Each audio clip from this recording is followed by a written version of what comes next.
Hello दोस्तों, आप सभी का जीटीसी एकेडमी में स्वागत है। दोस्तों, अगर आप हमारे चैनल पर पहली बार विजिट कर रहे हैं तो चैनल को सब्सक्राइब करना ना भूलें और साथ ही साथ बेल आइकन को जरूर प्रेस करें, जिससे कि हमारी जितनी भी अपकमिंग वीडियोस होंगी उन सभी का नोटिफिकेशन सबसे पहले आपको मिले।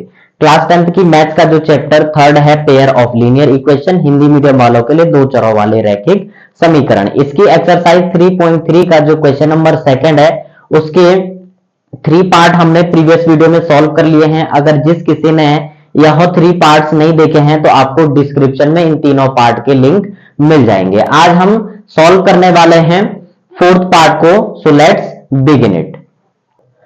क्वेश्चन नंबर सेकंड का फोर्थ पार्ट है हमारे पास। Meena went to a bank withdraw 2000 rupees. She asked the cashier to give her rupees 50 and rupees 100 notes only. Meena got 25 notes in all. Find how many notes of rupees 50 and rupees 100 she received.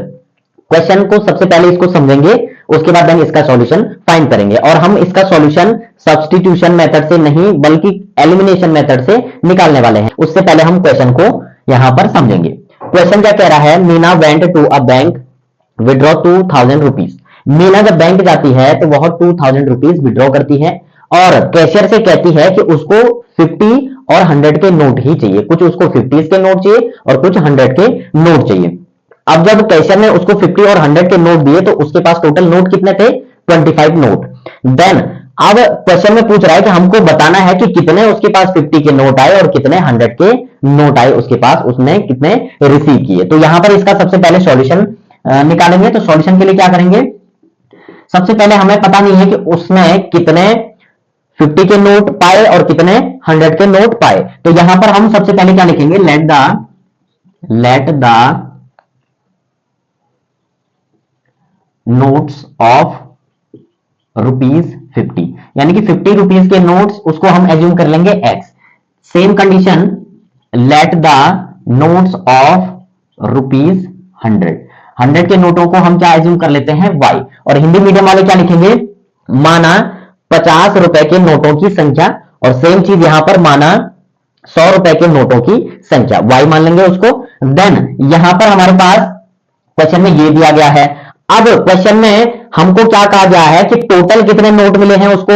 25 notes. तो यहां लिख देंगे Meena got 25 notes. अब 25 notes उसको मिले हैं तो कुछ क्या रहे होंगे? 50 के नोट, कुछ क्या रहे होंगे? 100 के नोट। इनको हमने क्या माना है? x और y माना है। तो कुछ थे उसके पास क्या? 50 के नोट और कुछ थे उसके पास 100 के नोट, जिनको हमने y माना है। इन दोनों को मिलाकर के टोटल नोटों की संख्या कितनी थी? वो थी आपके पास 25। यानी कि मीना के पास टोटल नोटों की संख्या कितनी थी? 25। इसको मान लेंगे इक्वेशन फर्स्ट। अब क्वेश्चन में जो कह रहा है उसको यहां पर लिख देंगे। तो यहां इसके लिए क्या स्टेटमेंट लिखेंगे? According to the question. According to the question क्या हो जाएगा? अकॉर्डिंग टू द क्वेश्चन हो जाएगा हमारे पास, इसको थोड़ा सा दूर लिख लेते हैं। अकॉर्डिंग टू द क्वेश्चन क्या हो जाएगा? क्वेश्चन में कह रहा था कि जब मीना बैंक में जाती है तो वह कितने रुपीज विड्रॉ करती है? 2000 रुपीज। तो यहां पर उसके लिए हमारे पास स्टेटमेंट क्या बनेगी? 50 के नोट कितने हैं? x माने हैं हमने, तो x माना है तो टोटल 50 के नोट x लिए हैं उसने, प्लस 100 के नोट को हमने क्या माना है? y। और टोटल रुपीज कितने मिले हैं उसको? 2000 रुपीज। आया समझ में? यानी कि अगर x को हमने 50 के नोटों की संख्या माना है तो अगर इसके पास 50 के नोट थे तो 2 की मल्टीप्लाई 50 के साथ कर देंगे तो आपको वो वैल्यू पता चल जाएगी कि कितने रुपए 50 के नोटों से बने। वैसे ही अगर y की वैल्यू यानी कि 100 के नोट कितने थे? अगर 5 रहेंगे तो 5 के साथ 100 की तो 500 हो जाएगा। तो इसी टाइप से टोटल इन दोनों को मिला करके उसके पास रुपीज मिले 2000। अब दो इक्वेशन आ गई हैं, इसको इक्वेशन सेकंड बना लेंगे। अब क्या करेंगे कि यहां पर हमारे पास ये इक्वेशन फर्स्ट है और ये इक्वेशन सेकंड। अब हम इसको सॉल्व करेंगे एलिमिनेशन मेथड से। तो यहां क्या लिखेंगे?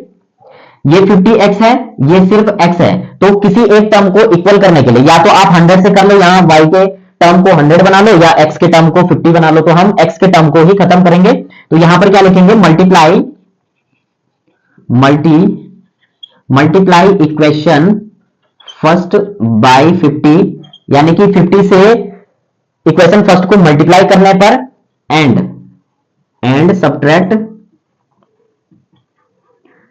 करेंगे, subtract with equation second. Equation second के साथ सब्ट्रैक्ट करेंगे तो क्या हो जाएगा, सबसे पहले तो मल्टीप्लाई करेंगे 50 की x के साथ करेंगे तो 50x बन जाएगा, प्लस y के साथ करेंगे तो 50y बन जाएगा, इज इक्वल टू 25 के साथ 50 की मल्टीप्लाई करेंगे तो कितना आ जाएगा, यहां कर लेते हैं 25 मल्टीप्लाई 50, 0 भी करेंगे तो 0 0 ही आएगा। अब 5 की करेंगे तो 5 5 जा 25 का 5 2 कैरी हो जाएगा, 5 2 जा 10 और 2 12, यानी कि ये आ जाएगा आपका 1250। अब सब्ट्रैक्ट करना किसके साथ, इक्वेशन सेकंड के साथ, तो यहां पर इक्वेशन सेकंड लिख देंगे 50x plus 100y is equal to 2000। अब सिंबल हमारे चेंज हो जाएंगे, ये प्लस में है तो माइनस हो जाएगा, प्लस में माइनस, यहां भी माइनस, ठीक है। Same base opposite symbol cancel हो जाएंगे, प्लस माइनस का माइनस, तो ये आ जाएगा minus 50y is equal to, इसको माइनस कर देंगे तो कितना बचेगा, 50 ऐड कर देंगे तो 13 और 7 यानी कि 750 बचेगा आपका। अब इसको सॉल्व करेंगे क्योंकि हमें y की वैल्यू चाहिए, तो इससे आगे इधर सॉल्व करेंगे, तो सिंपली यहां पर सिंबल बड़े नंबर का आएगा तो ये भी माइनस में, इस माइनस से ये माइनस कैंसिल कर देंगे, तो y इज इक्वल टू 750 अपॉन 50 हो जाएगा, क्योंकि y के साथ 50 मल्टीप्लाई में यहाँ के अपॉन में चला जाएगा, 0 से 0 उड़ा देंगे, 5 से 75 कितने टाइम्स, 15 टाइम्स, यानी कि y की वैल्यू कितनी आ जाएगी 15। y को हमने क्या एज्यूम किया था 100 के नोटों की संख्या, तो वो कितनी आई है आपकी 15 आ चुकी है। अब हमको x की वैल्यू मानना है, यानी कि 50 के नोटों की जो संख्या थी वो कितनी थी, तो उसके लिए क्या करेंगे, putting the value of y in equation first. y की वैल्यू को हम कहां पुट कर देंगे, इक्वेशन फर्स्ट में, यानी कि y का मान समीकरण फर्स्ट में रखने पर, ये हिंदी मीडियम वाले लिखेंगे, और यहां पर क्या लिखेंगे, इक्वेशन फर्स्ट को 50 से गुणा करने पर और समीकरण सेकंड से घटाने पर, ठीक है, तो यहां ये हो जाएगा। उसके बाद हमारा आंसर क्या आ जाएगा, यहां पर इसके बाद y की वैल्यू यहां पुट कर देंगे, तो इक्वेशन में हमारे पास फर्स्ट x प्लस y की जगह y की वैल्यू 15 इज इक्वल टू 25, ये हमारे पास इक्वेशन फर्स्ट थी, y की जगह y की वैल्यू आ गई, तो x इज इक्वल टू क्या हो जाएगा, 15 इधर चला जाएगा, तो 25 माइनस 15, तो x की वैल्यू क्या आ जाएगी, ये आ जाएगा 10, तो यहां पर क्या आ जाएगा, यानी कि x माना था 50 के नोटों की संख्या, यानी कि 50 के नोटों की संख्या 10 और 100 के नोटों की संख्या कितनी आई है 15, वो यहां लिख भी देंगे, तो यहां लिख देंगे देयरफॉर